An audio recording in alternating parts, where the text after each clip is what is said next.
Hello everyone, welcome to my channel class universe. जैसा कि हमने पिछले क्लास में देखा था कि भोजन क्या है, इसके बारे में हमने पढ़ा था कि भोजन क्या होता है, वो हमें कैसे ऊर्जा को प्रदान करता है और वो हमारे बीच शारीरिक क्षमता, मानसिक क्षमता को कैसे विकसित करता है। तथा हमने ये भी देखा था कि भोजन की परिभाषा क्या है, उसके डिफिनेशंस को भी पढ़ा था। आज की क्लास में हम पढ़ेंगे कि खाद्य पदार्थ क्या होता है। तो हम यहाँ देखते हैं कि खाद्य पदार्थ जो होता है, जैसे कि हम सभी जानते हैं, खाद्य पदार्थ वे पदार्थ जो खाने युक्त होते हैं। खाद्य पदार्थ क्या होता है? वे पदार्थ जो खाने युक्त होता है। ठीक है। तो अब सभी जानते हो कि खाद्य पदार्थ के अंदर जो होता है, जैसे कि जो पदार्थ हम खाते हैं वो जो खाने के योग्य होता है वो क्या होता है? चावल हो गया, दाल हो गया, दूध हो गया, शहद हो गया, मक्खन हो गया, दही हो गया, मछली हो गया, रोटी और सब्जी।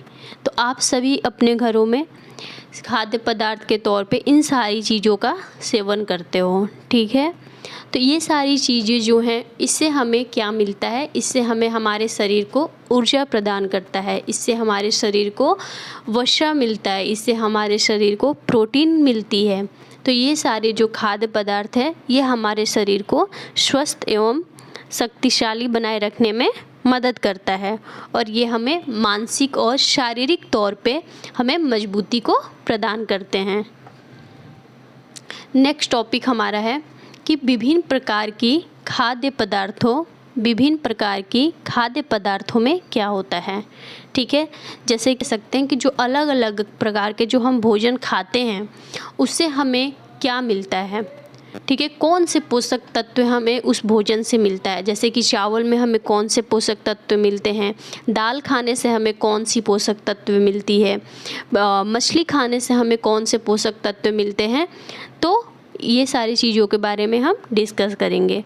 तो आइए जानते हैं कि विभिन्न प्रकार के जो खाद्य पदार्थ होते हैं उसमें क्या होता है।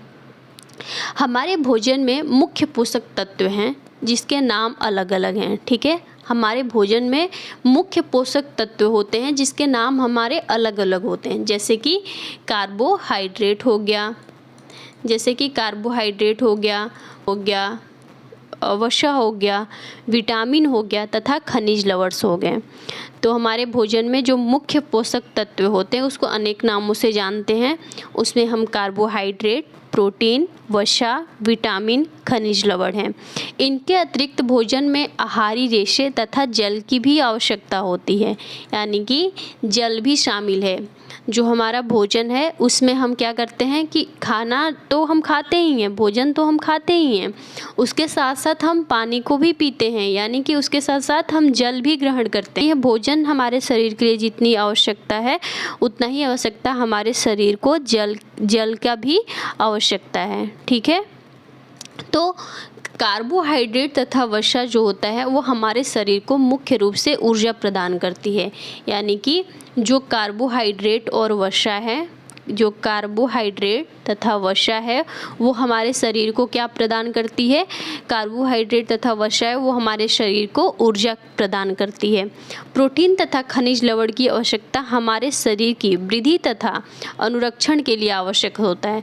जब हम भोजन में जैसे कि हम खनिज लवण या प्रोटीन हम जब खाते हैं तो वो हमारे शरीर को जो क्या करता है, हमारे शरीर में वृद्धि तथा अनुरक्षण के लिए होता है।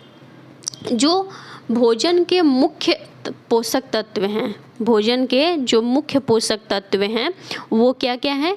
जो हम भोजन ग्रहण करते हैं, जो हम भोजन खाते हैं, उसके जो मुख्य पोषक तत्व होते हैं उसमें आते हैं कार्बोहाइड्रेट, प्रोटीन,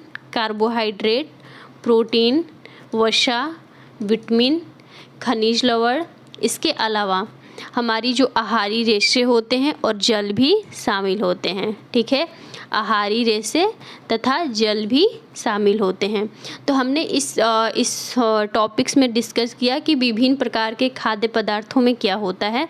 तो जो विभिन्न प्रकार के खाद्य पदार्थ, इसमें हम बहुत सारे हमें मुख्य रूप से पोषक तत्व मिलते हैं, जिसका कार्बोहाइड्रेट, प्रोटीन, वसा, विटामिन तथा खनिज लवण होते हैं।